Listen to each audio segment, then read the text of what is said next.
యెషయా గ్రంథము 41వ అధ్యాయము. యెషయా గ్రంథము 41వ అధ్యాయము మీరు గమనించండి. కొన్ని వచనాలు మనం చదువుదాం. 8వ వచనం దగ్గర నుండి మనం చదువుదాం. యెషయా గ్రంథము 41వ అధ్యాయము 8వ వచనం దగ్గర నుండి అందరం కలిసి చదువుదాం. నా సేవకుడు అయిన ఇశ్రాయేలు, నేను ఏర్పరచుకున్న యాకోబు, నా స్నేహితుడైన అబ్రహాము సంతానమా, భూదిగంతముల నుండి నేను పినుకొని దాని కొనల నుండి పిలుచుకొనిన వాడ, నీవు నా దాసుడవనియు నేను నిన్ను ఉపేక్షింపక ఏర్పరచుకుంటున్నానియు నేను నీతో చెప్పి ఉన్నాను. నీకు తోడై ఉన్నాను, భయపడకము, నేను నీ దేవుడినై ఉన్నాను. దిగులు పడకము, నేను నిన్ను బలపరుతును. నీకు సహాయం చేయువాడని నేనే. నీతి అను నా దక్షిణాస్తముతో నిన్ను ఆదుకొందును. నీ మీద కోపడిన వారందరూ సిగ్గుపడి విస్మయం పొందెదరు. నీతో వాదించువారు మాయమై నశించెదరు. నీతో కలహించు వారిని నీవు వెతుకుదువు గాని వారి కనుగొనక లేకపోదువు. నీతో యుద్ధం చేయవారు మాయమైపోదురు. నీ దేవుడైన యెహోవానగు నేను, భయపడకము, నేను నీకు సహాయం చేస్తానని చెప్పుచు నీ కుడి చేతిని పట్టుకొని ఉన్నాను. పురుగు వంటి యాకోబు, స్వల్ప జనమగు ఇశ్రాయేలు, భయపడకుడి, నేను నీకు సహాయం చేయుచున్నాను అని యెహోవా సెలవిచ్చున్నాడు. నీ విమోచకుడు ఇశ్రాయేలు పరిశుద్ధ దేవుడు. కక్కులు పెట్టబడిన పదును గల క్రొత్తదైన నురిమెడి మురానుగా నిన్ను నియమించి ఉన్నాను. నీవు పర్వతములను నూర్చదువు, వాటిని పొడి చేయుదువు, కొండలను పొట్టువలే చేయుదువు. ఈరోజు నేను నిన్ను చేతును అనే మాట బైబిల్లో నుండి మనం చూద్దాం. ఆ నిన్ను చేతును అనే మాట బైబిల్లో నుండి చూద్దాం. ప్రభు అంటున్నాడు, నిన్ను నేను చేతును అని అంటున్నాడు. ఏం చేయాలని ఆయన ఉద్దేశిస్తున్నాడు మీరు చూడండి. దేవుని వాక్యం నుండి, పురుగు వంటి యాకోబు, స్వల్ప జనమగు ఇశ్రాయేలు, భయపడుకుడి, నేను నీకు సహాయం చేయుచున్నాను అని యెహోవా సెలవిస్తున్నాడు. నీ విమోచకుడు ఇశ్రాయేలు పరిశుద్ధ దేవుడే. కక్కులు పెట్టబడిన పదును గల కొత్తదైన నురిమిడి వ్రానుగా నిన్ను నియమించి ఉన్నాను. నురిపిడి మ్రానుగా నిన్ను నియమించి ఉన్నాను.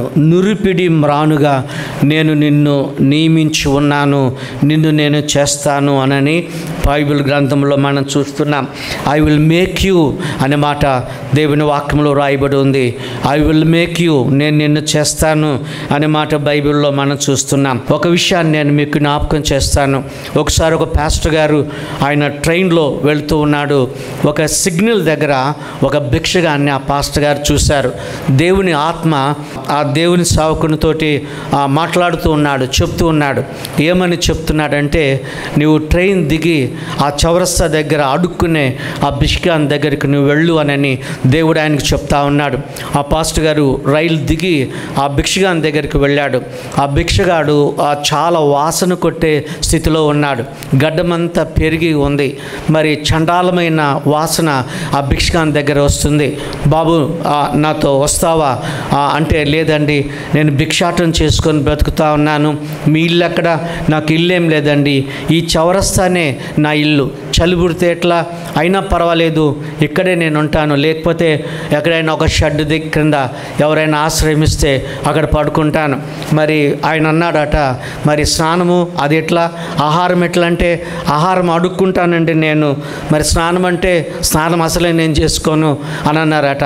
పోయి ఎన్ని రోజులకు ఒకసారి స్నానం చేస్తావంటే, మేబీ 6-7 మంత్స్కి ఒకసారి నేను స్నానం చేసుకుంటానని ఆ భిక్షగారు చెప్పాడట. పాస్టర్ గారు అన్నారట, నాతో రండి మీరు అని అడిగితే ఆయన మొదట రానన్నారు. కానీ ఆ పాస్టర్ గారు బ్రతిమలాడి ఆ అబ్బాయిని తీసుకెళ్ళాడు, స్నానం చేయించాడు, బాగా బట్టలు వేయించాడు, మంచి కటింగ్ కూడా చేయించాడు, గడ్డమంతా చక్కగా మరి అదంతా షేవ్ చేయించాడు. ఆ పిల్లవానికి మంచి బట్టలు ఇచ్చాడు. ఏ విధమైన చదువు అతనికి లేదు. ఆయన ఏబిసిడీలు నేర్పించడం మొదలుపెట్టాడు.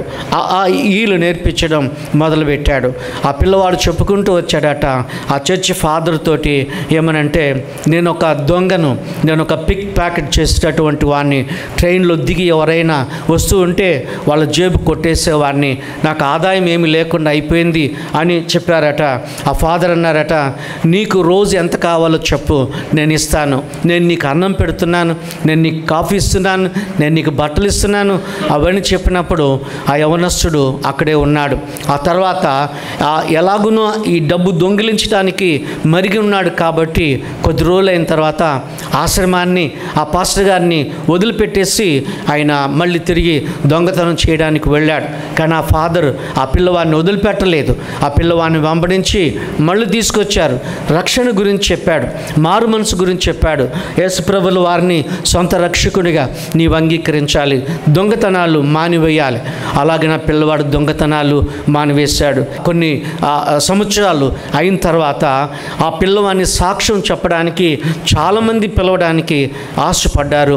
చాలామంది చర్చ్ వాళ్ళు ఆ యవనస్తుని ఆహ్వానించి సాక్ష్యం చెప్పమని కోరినప్పుడు సాక్ష్యం చెప్పుకుంటూ వాళ్ళు వచ్చారు. ఆ పిల్లవాడు అన్నారట, ఆ యవనస్తుడు అన్నారట, ఎక్కడెక్కడైతే నేను దొంగనని పోలీసు వాళ్ళు స్టిక్కర్లు పెట్టారో, వాల్ పోస్టర్లు పెట్టారో ఆయా స్థలాలలో నేను ఒక సువార్థికుని నా సాక్ష్యం కొరకని ఆయా చర్చ్ వాళ్ళు నా బొమ్మలు పెట్టారని ఆ యవనస్తుడు సంతోషపడ్డాడు. ఇంగ్లీష్ బాగా నేర్చుకున్నాడు. వేరే దేశాలకు కూడా వెళ్ళి దేవుని వాక్యం చెప్తా ఉన్నారు. చూడండి, ఒక చర్చ్ ఫాదరు ఎంత శ్రద్ధ కలిగి ఆ యవనస్తుని తయారు చేశాడో మీరు గమనించండి. దేవుడైన యెహోవా అంటున్నాడు, నేను మిమ్మల్ని చేస్తాను అని ఆయన అంటున్నాడు. ఏం చేయాలని ఆయన ఆశపడుతున్నారు. ఈ మధ్యకాలంలో యూట్యూబ్లో మనం చూస్తూ ఉన్నాం. భిక్షగాళ్ళను తీసుకెళ్ళి స్నానాలు చేయించి, క్షౌరం చేయించి, అలాగని కటింగ్ కూడా చేయించి, మంచి బట్టలు ఇచ్చి, మంచి ఆహారం ఇచ్చి, అడుక్కోకుండా ఏదైనా వృత్తి పనులు చేయమని ఆశ్రమాలలో పెడుతున్న విషయాలు మనం గమనించాం. ఒక వ్యక్తిని మీరు గమనించారో లేదో, ఆయన ఒక సాఫ్ట్వేర్ ఇంజనీరు. పిచ్చిగా ఉండినందువలన, ఆయన ఉన్మాదిగా ఉన్నందువలన ఆ సాఫ్ట్వేర్ పని వదిలిపెట్టేశాడు. చక్కగా ఇంగ్లీష్ మాట్లాడుతూ ఆయన భిక్షాటన చేస్తున్నప్పుడు ఈ పత్రికా విలేకరులు ఆయనను గమనించి మళ్ళీ చక్కగా ఆయన తీర్చిదిద్ది ఒక సాఫ్ట్వేర్ ఉద్యోగాన్ని ఇప్పించినప్పుడు ఆయన వెళ్ళి కొన్ని దినాలు సాఫ్ట్వేర్ పని జరిగించాడు. కానీ ఈ భిక్షాటన చేసుకోవడం అలవాటైపోయింది కాబట్టి ఆ భిక్షాటన చేయడానికి మళ్ళీ వెనక్కు వెళ్ళిపోయాడు. ఎందుకు చెప్తున్నాను అని అంటే, ప్రభుత్వం వాళ్ళు ఈ విధంగా చర్చిలో ఉన్నటువంటి ఫాదర్లు కానివ్వండి, ఇలాగన మనుషులను మంచి వాళ్ళుగా తయారు చేసేటటువంటి వారుగా ఉన్నాడు. దేవుడైన యెహోవా అంటూ ఉన్నాడు, నేను మిమ్మల్ని చేస్తాను అని ఆయన అంటున్నాడు. చూడండి, బైబిల్ గ్రంథంలో మీరు గమనించినట్లయితే యెషయా గ్రంథము 41వ అధ్యాయము 15వ వచనంలో, ఆ కక్కులు పెట్టబడి పదును గల క్రొత్తదైన నురిపిడి మ్రానుగా నిన్ను నియమించి ఉన్నాను అని ఆయన అంటున్నాడు. కక్కులు పెట్టబడి పదును గల క్రొత్తదైన నురిపిడి మ్రానుగా నిన్ను నియమించి ఉన్నాను అంటున్నాడు. ఎవరితో ఆయన ఈ మాటలు చెప్తున్నారండి? యాకోబుతో ఈ మాటలు చెప్తా ఉన్నాడు. చెప్దామా? ఎవరితో చెప్తున్నారండి? యాకోబుతో ఈ మాటలు ఆయన చెప్తూ ఉన్నాడు. యాకోబుతో ఆయన ఏమన్నాడు? ఒకటి, పురుగు వంటి యాకోబు అని అంటున్నాడు. పురుగు వంటి యాకోబు నంబర్ 1. రెండవది, స్వల్ప జనమగు ఇశ్రాయేలు అని ఆయన అంటున్నాడు. స్వల్ప జనమగు ఇశ్రాయేలు. మూడవది అంటున్నాడు, భయపడకుము అంటున్నాడు. నాలుగవది అంటున్నాడు, నేను నీకు సహాయము చేయిచు ఉన్నాను అని ఆయన చెప్తా ఉన్నాడు. గమనించారా? ఎన్ని విషయాలు మనం ఇక్కడ చూస్తున్నాం. ఒకటి, పురుగు వంటి యాకోబు. రెండవది, స్వల్ప జనమగు ఇశ్రాయేలు. మూడవది, భయపడకము. నాలుగవది, నేను నీకు సహాయం చేయుచున్నానని యెహోవా సెలవిచ్చుచున్నాడు. నీ విమోచకుడు పరిశుద్ధ దేవుడు అని బైబిల్లో మనం చూస్తున్నాం. హల్లెలూయా చెప్దామండి. హల్లెలూయా గట్టిగా చప్పట్లు కొడదామా? దేవుడికి వందనాలు చెల్లిస్తున్నాం. ప్రియమైన బిడ్డలారా, నురిపిడి మ్రాను అంటే కొన్నిసార్లు మనకు తెలియకపోవచ్చు. నురిపిడి మ్రాను అంటే అదొక చిన్న సాధనం మాత్రమే. అనగా మరి పనుల్లో నుండి వడ్లను వేరు చేసేటటువంటి గింజలను వేరు చేసే ఒక మామూలు పరికరమే. చాలా చిన్న పరికరం. దేవుడు అంటున్నాడు, చిన్న పరికరమే అది. అనగా పనల్లో నుండి ధాన్యాన్ని వేరు చేసేటటువంటి ఒక మామూలు పరికరం. ఆ పరికరాన్ని ఇక్కడ ఇశ్రాయేలుతో ఆయన పోలుస్తున్నాడు. కక్కులు పెట్టబడిన అంటే పదును చేయబడినటువంటి, రెండు వైపులా పదునున్నటువంటిది, టూ సైడ్స్ బ్లేడ్కి ఎలాగన రెండు వైపులా పదును ఉంటుందో అలాగనే నేను ఆ కక్కులు పెట్టబడినటువంటి నురిపిడి మ్రానుగా నేను నిన్ను చేస్తాను. అది పదును గలదై ఉంటుంది, అది కొత్తదై ఉంటుంది అని అంటున్నాడు, పాతది కాదు అంటున్నాడు. ఆ నురిపిడి మ్రానుగా నిన్ను చేస్తానని యెషయా 41వ అధ్యాయము 15వ వచనంలో మనం గమనిస్తున్నాం. గమనించండి, దేవుడు ఈ మాటలు ఎవరు చెప్తున్నాడంటే పురుగు వంటి యాకోబుతో చెప్తున్నాడు. చూడండి, పురుగు అనే మాట మనకు తెలుసు కదా. ఎవరి మీదన్నా మనకు పగ ద్వేషం ఉంటే వాళ్ళని ఎదుర్కొన్నప్పుడు మనం ఏం చెప్తాము మీకు తెలుసు కదా. అరే, పురుగును నలిపినట్టుగా నిన్ను నలిపేస్తానని మనం సామాన్యంగా చెప్తూ ఉంటాం. పురుగు చాలా చిన్నది. పురుగు స్థానం ఎక్కడ ఉంది? అగ్ని ఆరదు, పురుగు చావదు, నరకములో పురుగు చావదని బైబిల్లో ఉంది. అనగా నరకానికి సంబంధించిన పురుగు. ప్రియమైన దేవుని బిడ్డలారా, గమనించారా? దేవుని వాక్యంలో అంత చిన్న పురుగును దేవుడు అంటున్నాడు, నిన్ను ఒక పెద్ద మ్రానుగా నేను చేస్తాను అంటున్నాడు. నిన్ను ఒక పరికరంగా నిన్ను నేను తీర్చిదిద్దుతానని ఆయన చెప్తా ఉన్నాడు. కొండలను నీవు పిండి చేస్తావు. ఏంటండి, పురుగు కొండలను పిండి చేయగలుగుతుందా? మీరు ఆలోచన చేయండి. ఒకవేళ పురుగును తీసుకెళ్ళి కొండ దగ్గర పెడితే ఆ కొండనంతటినీ కూడా దుమ్ముగా చేయబడుతుందా? పొట్టుగా చేయబడుతుందా? నేను ఒక మాట ఎప్పుడు చెప్తాను, ఏంటంటే పురుగులో ఏమీ లేదు. మళ్ళీ చెప్దామండి, పురుగులో ఏమీ లేదు. కానీ పురుగును పట్టుకున్నటువంటి దేవుడు ఆయన సామాన్యమైనటువంటి వ్యక్తి కాదు, ఆయన గొప్ప దేవుడు. ఒకవేళ నీవు పురుగుగా ఉంటే నిన్ను ఆయన పట్టుకుంటే నీ ద్వారా ఆయన గొప్ప కార్యాలు జరిగించే దేవుడై ఉన్నాడని మనం నేర్చుకుంటున్నాం. నీవు స్వల్పమైనటువంటి వాడవే, నీవు అల్పమైనటువంటి వాడవే, నీవు సామాన్యమైన ఒక చిన్న పురుగు లాంటి వాడవే. కానీ దేవుడు అంటున్నాడు, నిన్ను నురిపిడి మ్రానుగా నేను చేస్తాను. నిన్ను కక్కులు పెట్టబడినటువంటి రెండు వైపులా పదును కలిగినటువంటి ఒక మంచి బ్లేడ్గా నిన్ను చేస్తాను అని ఆయన అంటున్నాడు. 22వ కీర్తనలో మీరు గమనించండి. 22వ కీర్తన నా బైబిల్లో నేను రాసుకున్నాను. ఆ సాతాను జంతు ప్రదర్శనశాల అని నేను రాసుకున్నాను నా బైబిల్లో. అంత మాత్రమే కాదు, 22వ దావీదు కీర్తన అంతట్లో ఒక సిలువ గుర్తు కూడా నేను వేసుకున్నాను. అక్కడ కల్వరి మనకు కనబడుతుంది, అక్కడ గొల్గోతా మనకు కనబడుతుంది. ప్రియమైన దేవుని బిడ్డలారా, సాతాను జంతు ప్రదర్శనశాల, వన్య మృగములు అక్కడ ఉన్నట్టుగా మనం చూస్తూ ఉన్నాం. మీరు బైబిల్ గ్రంథంలో చూస్తే అక్కడ ఎన్ని జంతువులు ఉన్నాయో 22వ కీర్తనలో మనము స్పష్టంగా చూడగలుగుతూ ఉన్నాం. మీరు చూడండి దయచేసి, 22వ కీర్తనలో మీరు గమనించినట్లయితే అక్కడ కొన్ని జంతువులు మనకు కనపడుతున్నాయి. 12వ వచనంలో ఏ జంతువు కనబడుతుందండి? 12వ వచనంలో వృషభములు అని బైబిల్లో వ్రాయబడి ఉంది, అనగా ఎద్దులు మనకు కనపడుతున్నాయి. 13వ వచనంలో కూడా ఇంకొక జంతువు, క్రూర జంతువు మనకు కనబడుతుంది. మీరు చెప్పండి ఏంటంటే ఆ జంతువు? ఆ సింహము. మొదటిగా ఏం గమనించాము? వృషభములు. రెండవది సింహములు అని బైబిల్లో మనం చూస్తున్నాం, లైన్స్ అని చూస్తున్నాం. తర్వాత 16వ వచనంలో మీరు చూడండి, కుక్కలు అని బైబిల్లో మనం చూస్తున్నాం. కుక్కలంటే ఇవి మామూలు కుక్కలు కావండి, పోలీసు వాళ్ళ దగ్గర ఉండేటటువంటి నిపుణత కలిగినటువంటి కుక్కలుగా ఉన్నాయి. ఆ భయంకరంగా చీల్చేటటువంటి కుక్కలుగా ఉన్నాయి. ఎద్దులు అక్కడ ఉన్నాయి, సింహాలు అక్కడ ఉన్నాయి, కుక్కలు అక్కడ ఉన్నాయి. కానీ ఆ కుక్కల మధ్యలో, ఆ సింహాల మధ్యలో యేసు ప్రభువు వేలాడుతున్నారు. ఎవరు ఆ సింహాలు? మనందరికీ తెలుసు, ఆ సింహాలు రోమా సైనికులు అని చెప్పుకుంటాం. ఆ కుక్కలు క్రూరమైనటువంటి శాస్త్రులు, పరిశీలని మనం చెప్పుకుంటాం. వారి మధ్యలో మన ప్రియ ప్రభు ఎలా ఉన్నాడో మన బైబిల్లో చూస్తే అక్కడ పురుగులాగా ఆయన ఉన్నట్టుగా దేవుని వాక్యం మనకు సెలవిస్తుంది. మామూలు పురుగులాగా ఆయన అక్కడ ఉన్నాడు. గమనించారా?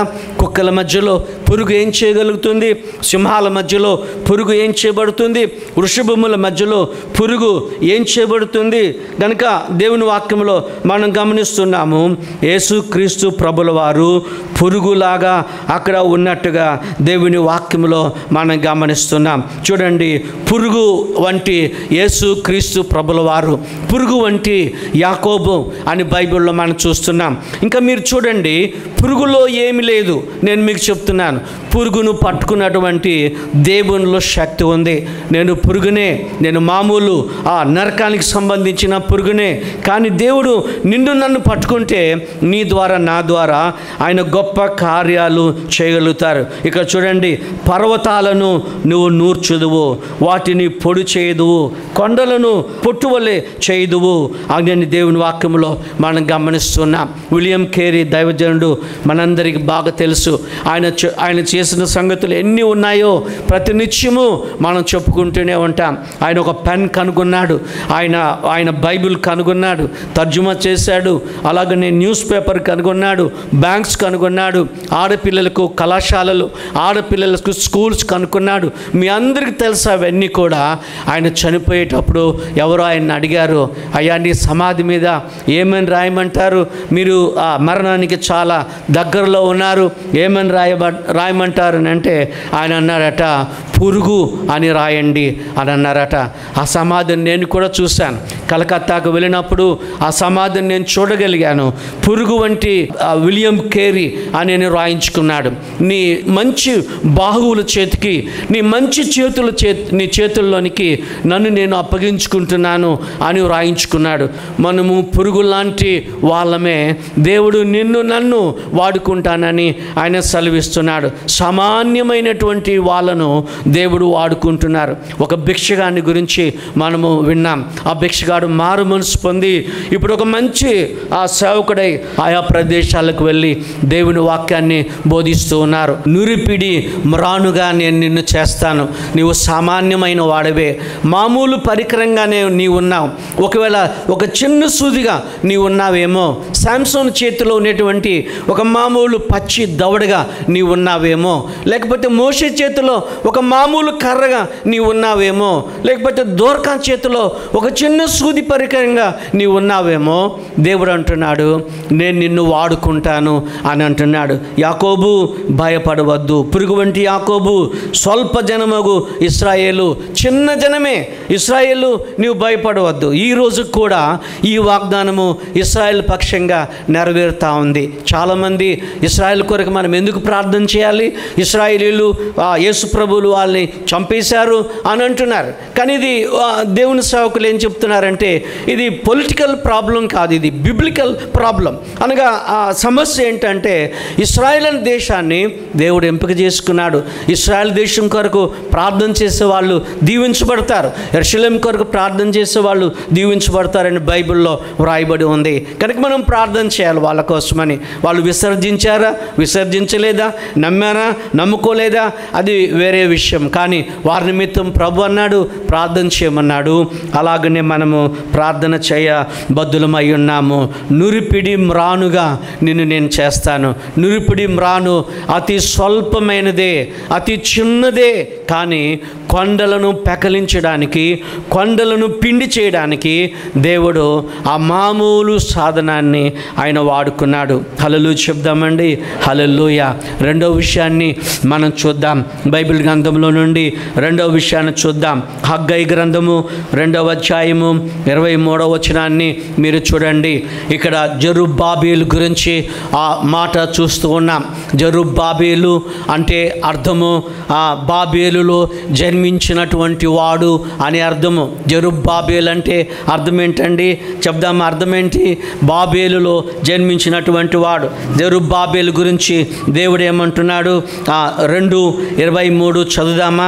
పాత నిబంధనలో ఆ చిన్న ప్రవక్తల గ్రంథాలలో ఉంది.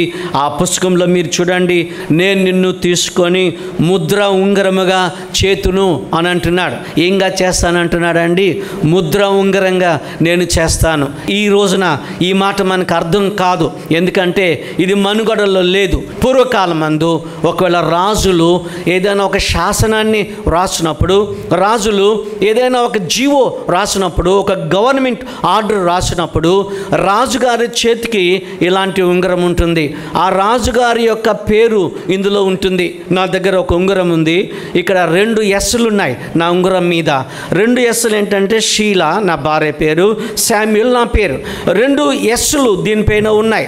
అయితే రాజులు ఒకవేళ వాళ్ళ పేరుకు ఎస్ఎస్ అయితే వాళ్ళు ఏం చేస్తారు, ఆ జీవో మీద నా వైపు చూడండి, ఇలా ఒక స్టాంప్ వేస్తారు. అది ఆ లెటర్ మీద పడుతుంది. అది రాజుగారిది అని అందరికీ అర్థమవుతుంది. ముఖ్యంగా ప్రాచీన కాలంలో పురుషులైనటువంటి వాళ్ళు ఎవరికైనా ఉత్తరాలు రాసినప్పుడు, అధికారులైనటువంటి వాళ్ళు ఎవరికి ఏదైనా ఒక జీవో పంపించాలనుకున్నప్పుడు, ఏదో ఒక శాసనం పంపించాలనుకున్నప్పుడు ఈ ముద్రను వారేవాళ్ళు.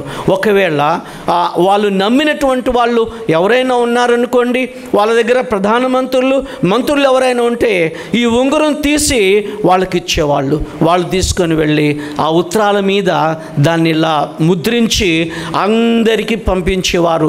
ఆ ముద్ర చూసినప్పుడు, ఆ ఎస్ఎస్ చూసినప్పుడు ఇది ఫలానా రాజు దగ్గర నుండి వచ్చింది, ఫలానా వ్యక్తి దగ్గర నుండి వచ్చిందని.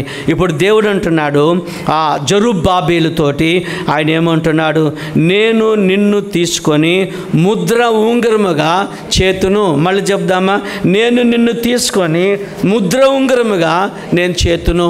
ఎవరితో చెప్తున్నాడండి దేవుడు? ఆ బాబేలులో జన్మించినటువంటి జెరుబ్బాబెలు అనే వానితో చెప్తున్నారు. ఇక్కడ ఒక చిన్న స్టోరీ ఉంది, గమనిద్దాం. మన ఇశ్రాయేలీయులు అందరూ కూడా ఇశ్రాయేల్ దేశాన్ని వదిలిపెట్టి వేరే వేరే దేశాలకి వాళ్ళు బానిసలుగా వెళ్ళిపోయారు. రాజులు వచ్చినప్పుడు ఊరును తీసుకొని వెళ్ళిపోయేవాళ్ళు. ఉదాహరణకి ఎవడైనా ఒక రాజు దిల్షునగర్ వస్తే, ఈ దిల్షునగర్లో 1,00,000 మంది ఉన్నారనుకోండి, ఆ 1,00,000 మందిని కొల్లగొట్టి 1,00,000 మంది మనుషులను తీసుకెళ్ళిపోయి బానిసలుగా వాడుకునేవారు.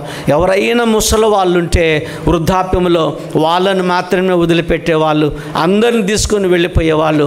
ఇశ్రాయేలీయులు కూడా మొత్తం సమూలంగా అందరిని తీసుకెళ్ళిపోయారు. దేవుడు యిర్మీయాతో చెప్పినటువంటి మాటలు నెరవేర్చారు. 70 సంవత్సరాలు మీరు అన్య రాజుల పరిపాలనలో మీరు ఉంటారు.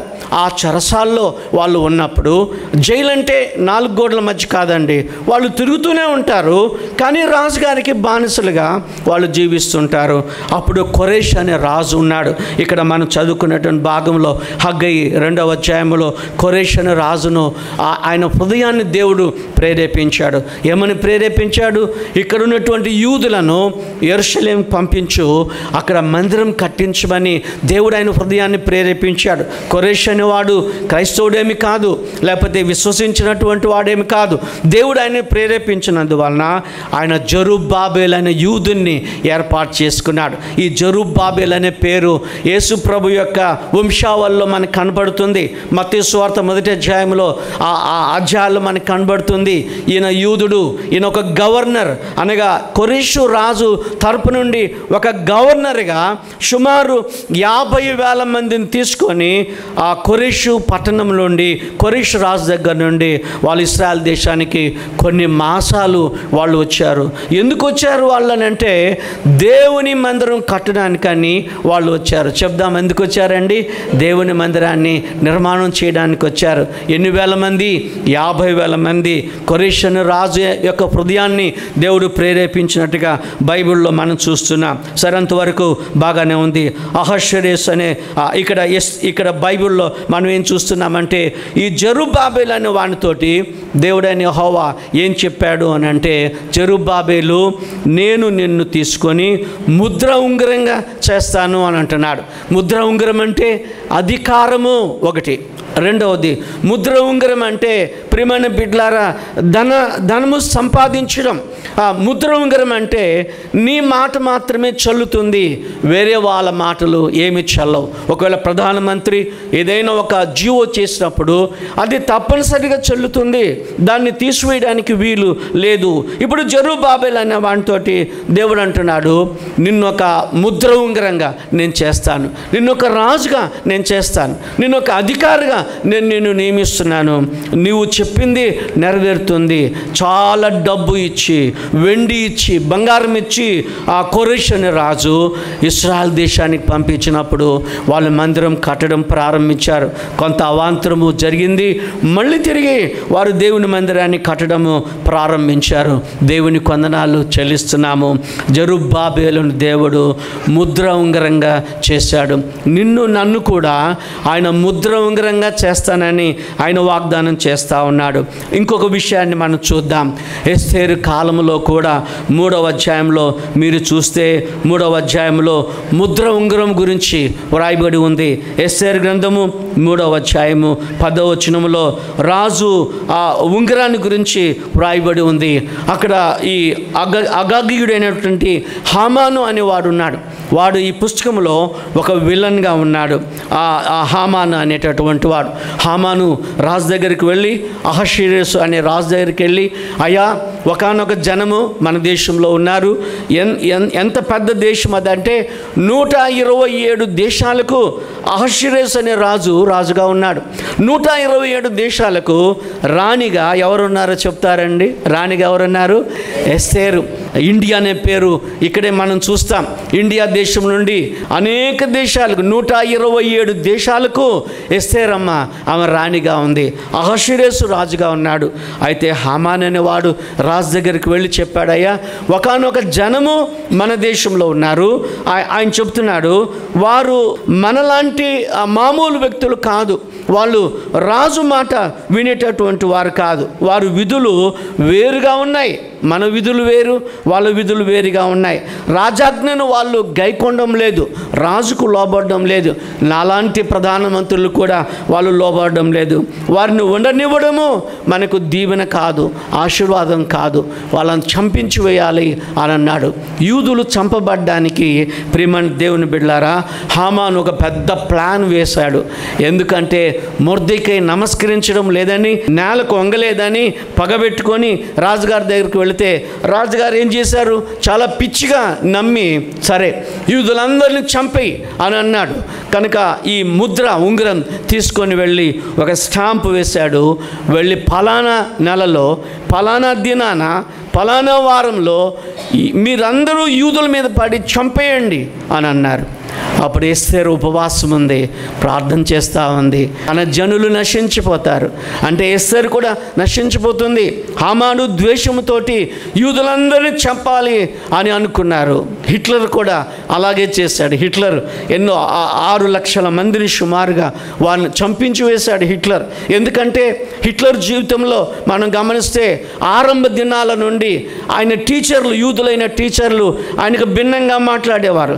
సెలక్షన్ కమిటీలో యూదులుండి ఆయనను సెలెక్ట్ చేయకపోవడమని ద్వేషాన్ని పెంచుకున్నాడు, పగను ఆయన పెంచుకున్నాడు. కనుక యూదుల్ని ఎక్కడంటే అక్కడ చంపేయడానికి ఆయన ఇష్టపడ్డాడు. వాళ్ళను అందరినీ దేవుని మందిరంలోనికి పంపించి కిటికీలు తలుపులన్నీ వేసి గ్యాస్ వదిలిపెట్టినందువలన అక్కడికక్కడే దేవుని మందిరంలో చాలామంది చనిపోయారు. అలాగనే హామాను కూడా హిట్లర్ లాంటి స్వభావం కలిగిన వాడే. యూదులందరినీ చంపాలనుకున్నారు. రాణి రాజు దగ్గరికి వెళ్ళింది, అడుగుతుంది, అయ్యా, నా జనులు నశించిపోవడం నాకు ఇష్టం లేదు. నా పినతండ్రి, నా అన్నదమ్ములు, నాకు చెల్లెండ్రు నశించిపోవడం నాకు ఇష్టం లేదు. రాజు సందిగ్ధంలో పడ్డాడు. ఎందుకంటే బైబిల్లో ఏం రాస్తుందంటే, ఏ మానవుడు, ఎస్తేరు గ్రంథం 8:8లో, ఏ మానవుడు మార్చజాలడు. రాజుగారు ఒకసారి ఉంగరం పెట్టాడు అని అంటే, ముద్ర ఉంగరం పెట్టాడు అని అంటే, స్టాంప్ వేశాడంటే దాన్ని మార్చడానికి వీలు లేదు. ఏం చేయాలి? ఆ దినాన యూదులు తిరగబడి తక్కిన వాళ్ళను చంపడానికి ఆస్కారం ఉంది. అలాంటి అనుమతి మళ్ళీ తిరిగి రాజు ఇచ్చాడు. ఇప్పుడు యూదులు చంపాలని హామాను ఒక శాసనాన్ని పంపించాడు. ఇప్పుడు రాజుగారు మళ్ళీ ఏం చేశారంటే, వాళ్ళు చంపడానికి వచ్చినప్పుడు మీరే వాళ్ళ మీద పడి చంపండి అని ఆజ్ఞ ఇచ్చినందువలన రాజుగారి ఉంగరము ఉన్నటువంటి ఆ ముద్ర తీసుకొని వచ్చి అందరికీ గుర్రాల మీద ఆ వార్త పంపించారు. 20,000 మనుగుల ఆ వెండిని ఇచ్చినట్టుగా చూస్తున్నాం హామానికి. కానీ వీరు వెళ్ళి ఆ శాసనాన్ని భిన్నం చేయడానికని, ఆ శాసనాన్ని తీసివేయడానికని, యూదులే తిరగబడాలని ఒక శాసనం ఏర్పడ్డప్పుడు రాజుగారి ఉంగరము దాని మీద వేసినందువలన, ముద్ర వేసినందువలన వారందరూ బ్రతికి బయటపడ్డారు. కానీ ఆయా దేశాలలో ఈ రోజున యూదులు ఉన్నారు. మీ అందరికీ తెలుసు కదా, ఈ భూమి మీద మహాజ్ఞానము కలిగిన వాళ్ళు ఎవరు అని అంటే యూదులు. చెప్దామండి, ఎవరండి? యూదులు. మరి యూదా దేశంలో మనం వెళితే, ఇస్రాయల్ దేశానికి వెళితే వాళ్ళకు వచ్చిన నోబుల్ బహుమానాలు ప్రపంచంలో ఎవరికి రాలేదు. ఎన్ని విషయాలు కనుగొన్నారో చెప్పడానికి వీలు లేదు. దేవుడు వారికి అంత అమోఘమైనటువంటి జ్ఞానాన్ని వాళ్ళకి దేవుడు ఇచ్చారు. వాళ్ళ నేల మీద ఏ పంటలు వాళ్ళు పండించలేరు. నేల మీద అంటే ఇసుకలో ఏ విధమైన పంటలు వాళ్ళు పండించలేరు.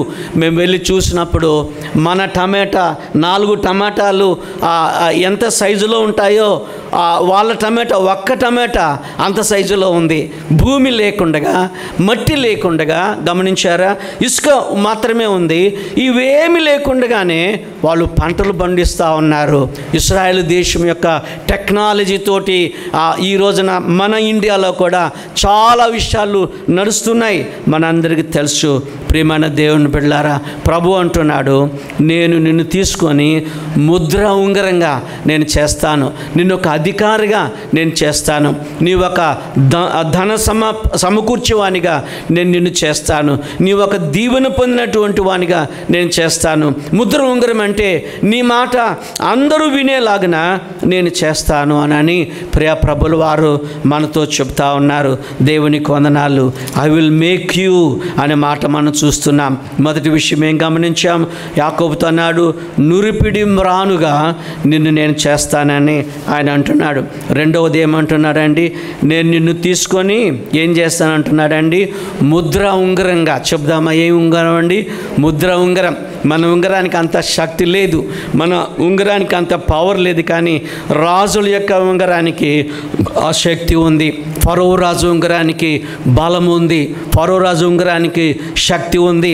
ఫరో రాజు ఒకసారి ఆ ముద్ర వేశాడు అని అంటే తప్పనిసరిగా మనుషులు చావవలసిందే. అంత శక్తివంతమైంది. మూడవ మాట చెప్పి నేను ఈ వాక్య భాగాన్ని ముగిస్తాను. మత్తయి సువార్త 4వ అధ్యాయము 20వ వచనాన్ని అందరం చదువుదామా? 4:20. మత్తయి 4:20 అందరం కలిసి చదువుదాం. ప్రభు ఏమంటున్నాడు దేవుని వాక్యములో? ఏం చేస్తానంటున్నాడండి? నేను మిమ్మలను చెప్దామా? మిమ్మలను ఏం చేస్తానంటున్నాడు? నా వెంబడి రండి, నేను మిమ్మలను మనుషులు పట్టు జాలరుగా చేస్తాను. ఏం చేస్తారట అండి? మనుషులు పట్టు జాలరుగా. యాకోబుని ఏం చేస్తానన్నాడు? నురిపిడి మ్రానుగా చేస్తానన్నాడు. ఆ జెరుబ్బాబెలును ఏం చేస్తానన్నాడు దేవుడు? నేను నిన్ను తీసుకొని ముద్ర ఉంగరంగా నేను చేస్తానన్నాడు.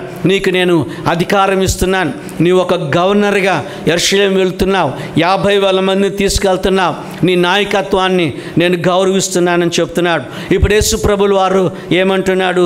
ఆయన 12 మంది శిష్యులతో నా వెంబడి రండి, నేను మిమ్మలను మనుషులు పట్టు జాలరుగా చేస్తాను అంటున్నాడు. హల్లెలూయా చెప్దామండి. హల్లెలూయా. ప్రియమైన దేవుని బిడ్డలారా, ఇక్కడున్న మనందరం కూడాను మనుషులు పట్టే జాలరులుగా ఉండాలని దేవుడు కోరుతున్నాడు. మనుషులు పట్టే జాలరులు అంటే ఏంటండి? యేసు ప్రభుల వారి దగ్గరికి ఒక వ్యక్తిని మనం నడిపించడమే. యేసు ప్రభుల వారి దగ్గరికి నీ భర్తని నిన్ను నడిపించడం, లేకపోతే నీ భార్యను నీవు నడిపించడం. మా నాన్నగారు అంటే ఒక రౌడీగా నాన్నగారు ఉంటూ ఉండేవాడు. అందరినీ క్రూరంగా కొడుతూ ఉండేవాడు. అమ్మ చాలా దినాలు ఉపవాసం ఉండింది. అమ్మ చాలా రోజులు ఫాస్టింగ్ ఉండి ప్రార్థన చేసింది. నాన్న క్రూరంగా ఆయన జీవిస్తూ ఉండేవాడు, చాలా క్రూరంగా జీవిస్తుండేవాడు. అమ్మ ఉపవాసం ఉన్నందువలన నాన్న మారు మనసు పొందాడు. అది ఆత్మల సంపాదన. ప్రియమైన బిడ్డలారా, ఇక్కడున్న మనందరం కూడా నేను జనవరి 1వ తేదీన మీకు చెప్పాను, మీరు ఇంకెవరినైనా ఒకరిని ప్రభు దగ్గర నడిపించాలి. అలా నడిపించకుండా పరలోకానికి వెళ్ళడానికి వీలు లేదని నేను మనం చేస్తూ ఉన్నాను. ఇక్కడ ఒక ఆయన గురించి నేను రాశాను. బిల్లీ గ్రహాం గారిని ప్రభు దగ్గర నడిపించింది. ఇక్కడ ఆయన పేరు జార్జ్ ప్రవర్ధన్. ఆయన ఒక టైలర్ మాత్రమే. జార్జ్ ప్రవర్ధన్ ఆయన ఒక రోడ్ సైడ్ టైలర్ మాత్రమే. బట్ బట్టలు కుట్టుకునేవాడు. కానీ ఎవరు ఆ బట్టలు కుట్టించుకోవడానికి వచ్చిన యేసు ప్రభుల గురించి మాట్లాడుతూ ఉండేవాడు. బిల్లీ గ్రహాం గారు కూడా ఒక షర్ట్ కుట్టించుకోవడానికి వెళ్ళినప్పుడు ఆ యవనస్తుని ఒక సువార్త కూడికు ఆహ్వానించాడు.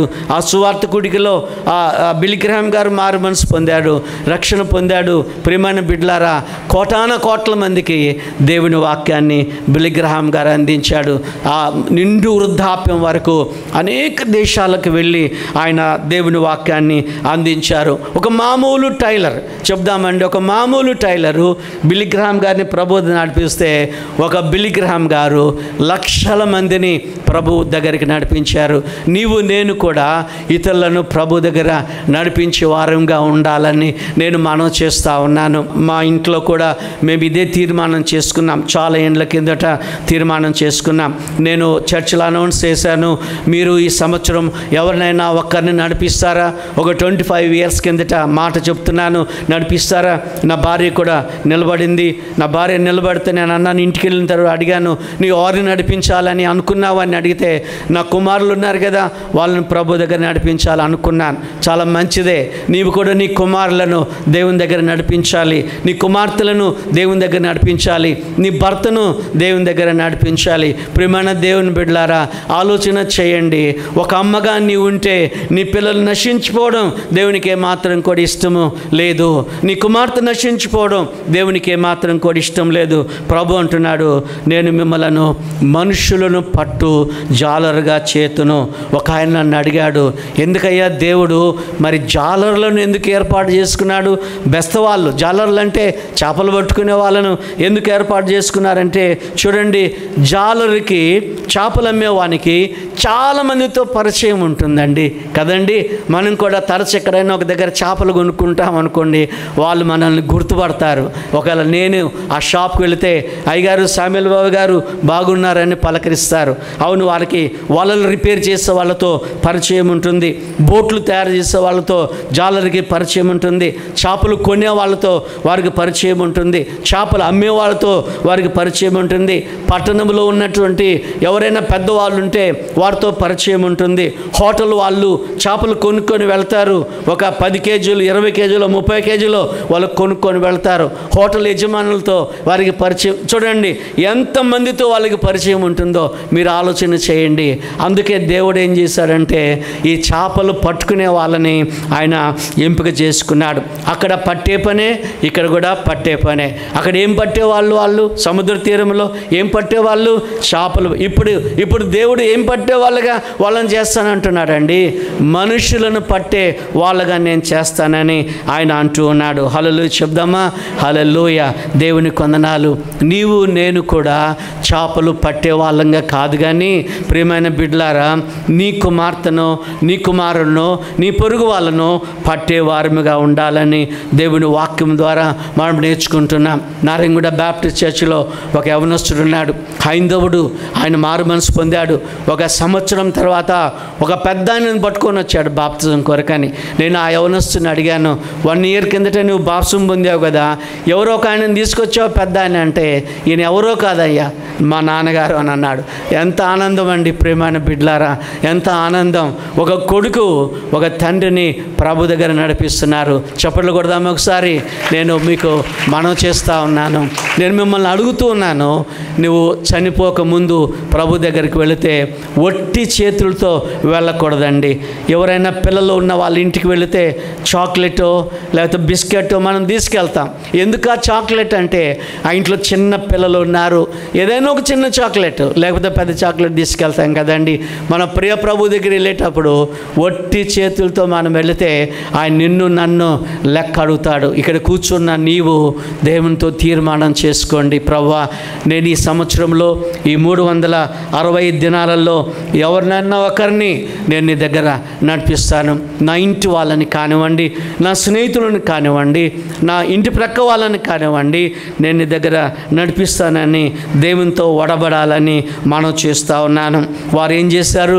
4వ అధ్యాయంలో వాళ్ళు ఏం చేశారు? వెంటనే వారు వలలు విడిచి అని బైబిల్లో ఉంది. ప్రభు ఎప్పుడైతే నా వెంబడి రండి నేను మిమ్మల్ని మనుషులు పట్టు జాలరుగా చేస్తానని అన్నాడో, వెంటనే వారు తమ వలలు విడిచిపెట్టారు. రెండవది, వెంటనే వారు తమ దోణలు వచ్చిపెట్టారు. రెండవది. మూడవది, వెంటనే వారు తండ్రిని తల్లిని కూడా వాళ్ళు వదిలిపెట్టారు. వెంటనే వారు తమ గ్రామాన్ని వదిలిపెట్టి ప్రభుతో కూడా వెళ్ళారు. లూకా 5:11 రాసి ఉంది, సమస్తమును విడిచి, చెప్దామండి ఏంటంటండి, సమస్తమును విడిచి యేసును వెంబడించారు. వెనక బిజినెస్ ఏం పెట్టుకోలేదు, వెనక బోట్లు ఉన్నాయని వాళ్ళు ఏమీ ఆలోచన చేయలేదు, వెనక వలలు పెట్టుకోలేదండి, వెనక ఏమి పెట్టుకోలేదు. సమస్తము విడిచిపెట్టి ఆయనను వెంబడించినట్టుగా దేవుని వాక్యములో మనం గమనిస్తున్నాం. ఇప్పుడు పేతురు గారు అపోస్తలుల కార్యముల గ్రంథంలో మీరు గమనిస్తే 2వ అధ్యాయంలో ఒక్క ప్రసంగం చేశాడు. ఒక్క ప్రసంగం చేస్తే 2:42లో ఎంతమంది మారు మనసు పొందారు మీకు తెలుసా? ఇంచుమించు 3,000 మంది మారు మనసు పొందారు. హల్లెలూయా చెప్దామండి. హల్లెలూయా. ఎంత మంచి ప్రసంగం చేసి ఉండొచ్చు. మీరు ఆలోచన చేశారా? చాలా మహత్తరమైనటువంటి ప్రసంగం, శక్తివంతమైనటువంటి ప్రసంగం అని పేతురు గారు చేసినట్టుగా బైబిల్లో చూస్తున్నాం. ఒక్క ప్రసంగానికి ఎన్ని చేపలు పడ్డాయండి? 3,000. చెప్పండి, ఎన్ని చేపలు? 3,000 చేపలు పడ్డాయంటే పేతురు గారు ఆ మోకాళ్ళ మీద ఉండి పరిశుద్ధాత్మ ప్రేరణతో చెప్పారు. ఇంగ్లాండ్ దేశంలో ఒక పాస్టర్ గారు ఒక వాక్యం చెప్పారట. ఏమిటి ఆ వాక్యం అంటే, దొంగిలించకుడి. బైబిల్లో దొంగిలకుడి అని ఉంది. అతి చిన్న వచనం అది బైబిల్లో. ఆలోచన చేయండి. ఆ యేసు కన్నీరు విడిచానని చిన్న వచనం అని చెప్తారు, కానీ అక్కడ అక్షరాలు ఇక్కడ అక్షరాలు మీరు కౌంట్ చేయండి. దొంగిలికుడు అనేది తెలుగులో అతి చిన్న వచనం, చిన్న వర్డ్స్, అది చాలా స్వల్పమైంది. ఇంగ్లీష్లో జీసస్ వెప్ట్ అనేది అది చిన్న వచనం, కానీ తెలుగులో మాత్రము దొంగిలికడు.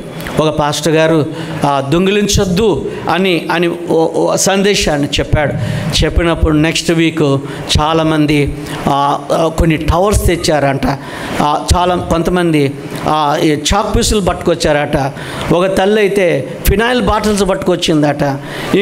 ఇట్లాగన ఒక ఆమె అయితే మంచి మంచి టవల్స్ పట్టుకొచ్చింది. పాస్టర్ గారు వాళ్ళని అడిగారట, ఎక్కడి అమ్మా ఇవన్నీ అంటే, ఆ చాక్ పీసులు తెచ్చినామా అందట. మా స్కూల్లో దొంగతనం చేశారు చాక్ పీసులు. ఈ ఫినాయిల్ ఎక్కడదమ్మా అని అంటే, హాస్పిటల్లో దొంగిలించాను ఈ ఫినాయిల్.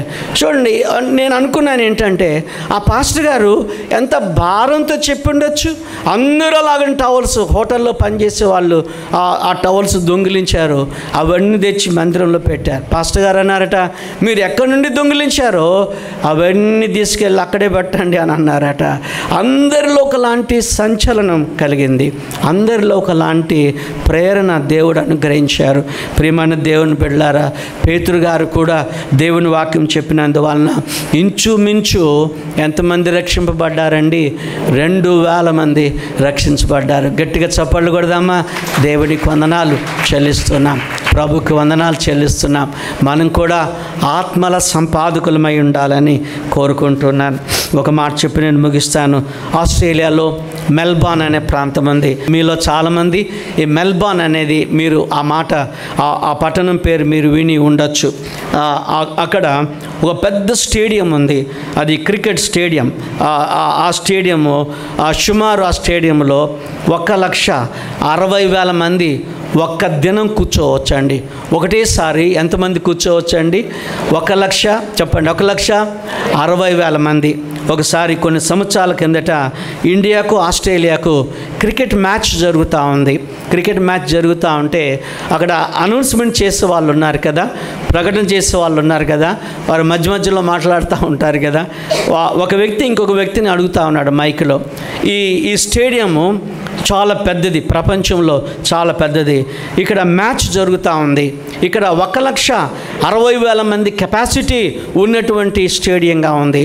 వాళ్ళు అడుగుతున్నారు, ఎప్పుడైనా ఈ స్టేడియం నిండిందా అని ఒక క్వశ్చన్ వచ్చింది. ఎప్పుడైనా ఈ స్టేడియం నిండిందా? అప్పుడు వేరే ఒక ఆయన చెప్పాడు ఏంటంటే, నిండింది అని అన్నారు. ఎప్పుడు నిండింది ఈ స్టేడియం అంటే, బిల్లీ గ్రహాం గారు వచ్చి దేవుని వాక్యం చెప్పినప్పుడు ఈ స్టేడియం అంతా నిండిపోయింది అని అంటే నాకు ఎంత సంతోషమైంది అని అంటే, ఒక దైవజనుడు, హల్లెలూయా చెప్దాం, దేవుడికి వందనాలు, గట్టిగా చప్పట్లు కొడదాం. ఒక దైవజనుడు అక్కడికి వచ్చి మెల్బోర్న్లో దేవుని వాక్యం చెప్పినందువలన 1,60,000 మంది రాగలిగారు. నేను ఆమ్స్టర్డామ్ వెళ్ళినప్పుడు కూడా మేము సేవకులం 10,000 మంది, 15 నిమిషాలలో మాకు అన్నం వడ్డించారండి. ఎంత విచిత్రమో మీరు గమనించండి. 10,000 మందికి 15-20 నిమిషాలలో మనం అన్నం వడ్డించగలుగుతామా? వడ్డించలేము. కానీ అంత మంచి ప్లాన్స్ వాళ్ళ దగ్గర ఉన్నాయి. బిల్లీ గ్రహాం గారు అక్కడ వెళ్ళినప్పుడు అనేక మంది మారు మనసు పొందారు. ఒక్క బిల్లీ గ్రహాం గారు 1,60,000 మందికి ఒకే దినాన్న దేవుని వాక్యం చెప్పారు. ప్రియమైన దేవుని బిడ్డలారా, నీవు నేను కూడా ఆత్మల సంపాదకులుగా ఉండాలని దేవుడు కోరుకుంటున్నాడు. మనుషులను పట్టు జాలరులుగా నేను మిమ్మల్ని చేస్తాను. ఒకటి యాకోబుతో ఏమన్నాడు? నురిపిడి మ్రానుగా చేస్తాను. అలాగనే జెరుబ్బాబెలుతో ఏమన్నాడు దేవుడు? నేను నిన్ను తీసుకొని ముద్ర ఉంగరంగా చేస్తానన్నాడు. యేసుస్వామి తన శిష్యులతో మనుషులను పట్టు జాలరుగా నేను మిమ్మల్ని చేస్తానంటున్నాడు. నీవు నేను కూడా బేతనీ సంఘములో ఉన్న మనందరం కూడా మనుషులను పట్టు జాలరులుగా ఉండాలని ఆయన కోరుకుంటున్నాడు. తలలో ఉంచండి. నేను ఒక చిన్న మనవి మీ ముందు చేస్తాను. అటు ఇటు చూడకండి, కళ్ళు మూసుకునండి. ఒక చిన్న మనవి చేస్తాను. ప్రభువా, నేను ఈ సంవత్సరంలో ఈ 365 రోజులలో ఎవరినన్నా ఒక్కరిని నేను నీ దగ్గర తీసుకొస్తాను. నా కుమార్తె, నా కుమారుడు, నా స్నేహితుడు, నా స్నేహితురాలు, మా ఇంటి ప్రక్కన ఉన్నవాళ్ళు, మా ఇంటి వెనుక ఉన్నవాళ్ళు, మా ఇంటి ముందు ఉన్నవాళ్ళు, లేకపోతే మా గ్రామంలో ఉన్న నా ప్రియమైనటువంటి మిత్రుడు, నా ప్రియమైన స్నేహితురాలు, నేను నీ దగ్గర నడిపిస్తానని చెప్పగలిగిన వాళ్ళు ఎవరైనా ఉంటే, మనుషులు పట్టు జాలరుగా దేవుడు నిన్ను చేయాలని ఉద్దేశం కలిగి ఉన్నాడు. ఏదో మనం వస్తున్నాం వెళ్తున్నాం, మన మట్టుకు మనం మారు మనసు పొందాం, అది సరిపోదండి. ప్రభు అంటున్నాడు, నీవు మనుషులను పట్టు జాలరుగా నీ ఉండాలి అని అంటున్నాడు. ఒకవేళ అలాంటి ఆశ నీలో ఉన్నట్లయితే, ఎవరినన్నా ఒక్కరిని ప్రభు దగ్గర నడిపించాలని నువ్వు అనుకుంటే, మరి జార్జ్ అనేవాడు ఒక మామూలు టైలర్ బిల్లీ గ్రహాం గారిని నడిపించినప్పుడు బిల్లీ గ్రహాం గారు 1000 మందిని ప్రభు దగ్గర నడిపించాడు కదా. నీవు నేను కూడా ఇతరులను ప్రభు దగ్గర నడిపించి వారుగా ఉండాలని దేవుడు కోరుతున్నాడు.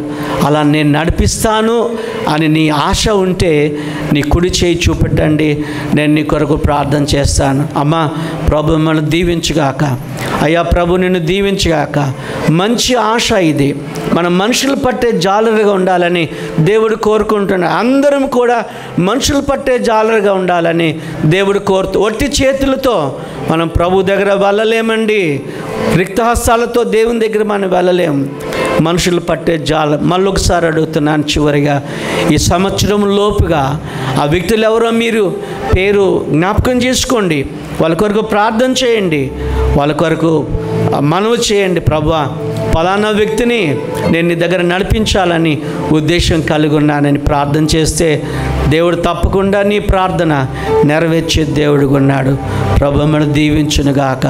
చేతులు దించివేయండి, చేతులు దించివేయండి. గాడ్ బ్లెస్ యూ అమ్మ, గాడ్ బ్లెస్ యూ తల్లి, గాడ్ బ్లెస్ యూ బ్రదర్. దేవుడిని దీవించునుగాక. ప్రేమగల మా పరలోకపు తండ్రి, మీ పాదములు కొందనాలు చెల్లిస్తున్నామయ్యా.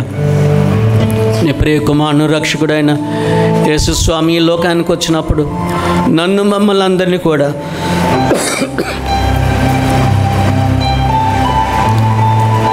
మనుషులు పట్టు జాలరుగా చేస్తానని వాగ్దానం చేశారు. మీకు వందనాలు చెల్లిస్తున్నాం.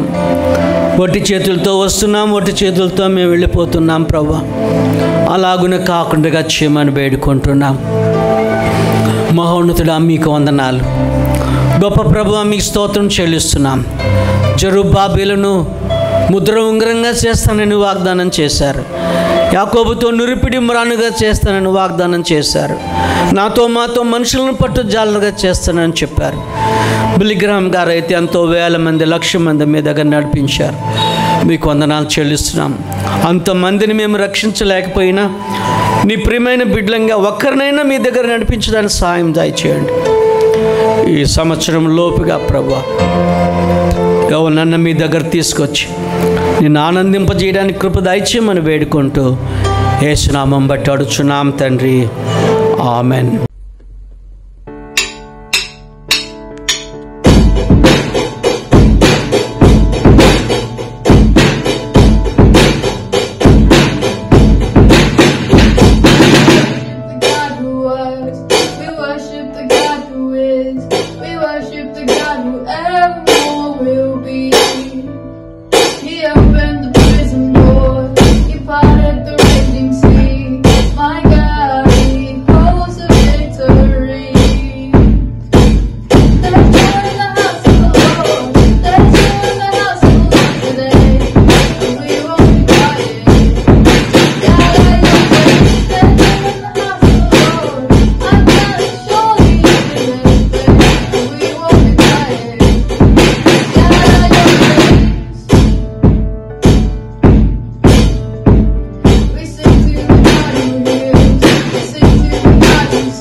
away. Let's go in the house of the Lord. Let's go in the house of the Lord today. We won't be quiet. Shout out your praise. Let's go in the house of the Lord. Our God is surely in this place. We won't be quiet. Shout out your praise. We were the beggars, now we're royalty.